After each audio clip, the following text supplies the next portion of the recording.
Mga igsuon, usa niya nagkadlaw didto sa usa ka tindahan. Adunay mga tawo nga nagtapok.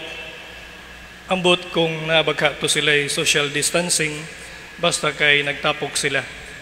Ug nya kalit lamang adunay motor nga miabot.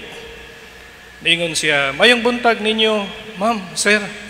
Na ako'y delivery sama bitaw sa Shopee or sa Lazada nga kanang atong i-order sa online." Ningon siya, "Para ni kang Daniel Padilla." Ningon din ang mga tao, "Daniel Padilla? Murag taga Manila man na siya." Ningon din uban, "Nabay Daniel Padilla din ngawa may Daniel Padilla diri." Ningon din sa artista man na. O sa may tinuod nga yun niya dong, Daniel C. Padilla di ay. Daniel C. Padilla. Si Padilla to man na dito si Katuna. Di ma'am, C ang yang middle name, Padilla ang yang apelido. Kinsa may Daniel C. Padilla din hinato. Nahibong sila og maayo. Moto, ningon ang lalaki, asa man hinako ihatod nga mao man gyud ni iyang address. Ang mga tao nahibong pod. Kinsa man gyud Daniel C. Padilla diri gud wa man. Ug unya kalit nga may babae nga niabot, gipangutana nila, "Kaila ka niining Daniel C. Padilla?" Ingon din siya, "Wa man ko'y nailhan nga ingunana og ngan. Pero dunay apelyido diri nga mga Padilla." "Oh, basig ka na, diha, asa man na dapita, naa diri lang bay." Ug unya nihinungdom ang usa, "Ay, kato di ay Daniel ang iyahang tinuod ngan." Ingon ang mga silingan, "Kinsa man?" "Kato bitong tambok nga libat." "Kinsa man na siya?" "Si Butchok ba?" Butchok di ay kuno ang iyang angga, pero ang iyang tinuod ngan Daniel C. Padilla. Nausab ang iyahang ngalan, nahimong Butchok gikan sa nindot nga ngalan.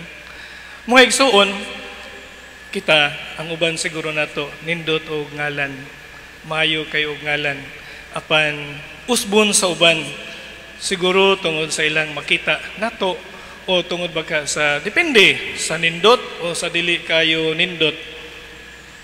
Mo sa bangatong Ginoo sa Jesus, sa padulong siya sa Cesarea Filipo, nangutana siya sa iyahang mga apostoles, "Kinsa kaha para sa mga tao ang anak sa tawo?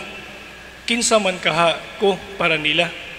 Si Jesus nangutana sa iyang mga apostoles, dili tungod kay na conscious siya sa iyahang name, dili tungod kay na conscious siya sa iyahang dignity, tungod kay ganahan siya nga magkaibaw ug unsa man di ay ko para ngadto sa mga katawhan. Unya ang iyang mga apostoles ingon sila nga ang anak sa tawo mao si Juan nga magbubunyag. By the way, when we see anak sa tawo, mao ni si Jesus. This refers to Jesus. Moto, ingon sila nga ang anak kuno sa tawo mao ang sama ni Jeremias o ni Elias, propeta. So their concept of Jesus is not Jesus himself. Rather, si Jesus kuno si Juan nga magbubunyag, pero gipatay naman si Juan. O si Jeremias, wa naman si Jeremias pod. And then, nangutana siya ni Pedro, addressing to the rest of the apostles, "Og alang kaninyo, kinsa man ako?" Og mingon si Pedro, "Ikaw mo ang Mesiyas, ang anak sa Dios." Si Pedro ragyod mo ay nakakuha sa correct nga answer. Well, nindot kaayo to nga paminawon ang mga description kabahin ni Jesus. Nga naman, ingon sila nga si Jesus, si Juan nga magbubunyag. Ingon sila nga si Jesus, si Elias, o si Jeremias, o usa sa mga propeta. Nindot nga mga descriptions. Dili siya derogatory, dili siya makadaot. Apan Jesus is more than any other prophets.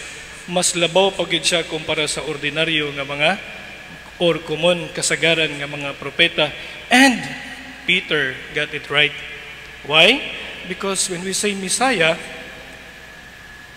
buot pasabot, siya mo'y gipili sa Ginoo, siya mo'y gidihugan. Ang pagdihog para sa mga Israelita, paggagamiton lamang sa tulo ka mga dagko nga mga tao. Una, dihugan ka kung ikaw himuon nga propeta. Ikaduha, dihugan ka kung ikaw himuon nga hari. Ugit katulo, dihugan ka kung ikaw himuon nga pari. Ug sa Jesus, naa niya ka ng tulo. Subot pasabot nilabaw pagyud siya sa mga propeta. Tungod kay sa pagkatinuod, dili lamang siya propeta, kundili hari usab siya, ug pari usab. Kay unsa man diay importansya sa pagka-propeta, hari ug pari. Ang propeta mo'y mutudlo sa mga katawhan, kabahin sa kabubuton sa Dios, mo'y mugiya. Ang pari mo'y magpadala, mo'y magpaduol sa mga tao ngadto sa Dios, mo po'y muhatag sa mga katawhan sa panalangin nga gikan sa Dios.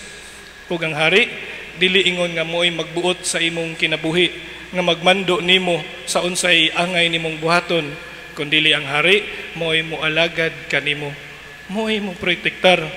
Ang pagkahari ni Jesus dili hari sa pagmando nga buhatan ni buhatan na, kundili ang iyang paghari ang pag-alagad kanatong tanan, ang pagprotektar, ang paghatag sa atong mga kinahanglan. Sama bitaw sa makita ninyo nga sa salida nga mga hari-hari sa panahon nga ang ilahang gingharian sulngon.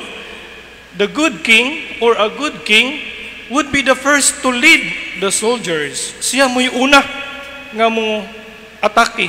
Dili kay moingon, atak mo diha, ako atras ko. Kung muna imong buhaton, mawagtangan ka og respeto sa imuhang mga katawhan.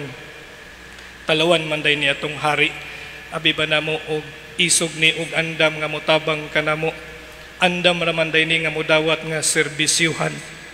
Ang pagkahari ni Jesus mao ang paghari sa pagpangalagad. Ug kanang tulo anaa niya sama sa akong gisulti. Mga igsuon, importante nga masayra nato ang identity ni Jesus. Kaya nga naman, lisod kayo na nga magampo ka sa Dios, nga wa ka kaybaw, wa ka kaila. Kana bitang magampo ka nya, wa jud ka kabaw kung kining ginuha no, naminaw ba ka ni nako? Kining ginuha no, naka-feel ba ka ni sa ako ang mga kalisdanan? Kining ginuha no, do na ba ka ni kaluoy nako? Mo nga importante nga kita masayod ug makaila. Ug diha sa akong gisulti, sa gi-profess na ni Pedro, makita nato ug sa kinabuhi mismo ni Jesus nga siya mismo nangalagad, siya mismo nihatag sa iyahang kaugalingon. Basin di ay pod ang atong pag-ila ni Jesus bitaw, sama ra og kanabitong lending agency. Kung sa ibot pasabot ni mo, Reverend, nga kanabitong duulon lang nato og utangan, nga makahinumdum lang ta kung natay kinahanglanon, basin ang atong unahuna ni Jesus, aduulon lang din ako kay COVID maron. Pero sa panahon nga okay na ang atong sitwasyon, unya lang sa ka, ana lang sa ka skilid. Or basin baya ang atong unahuna ni Jesus sama og bumbero.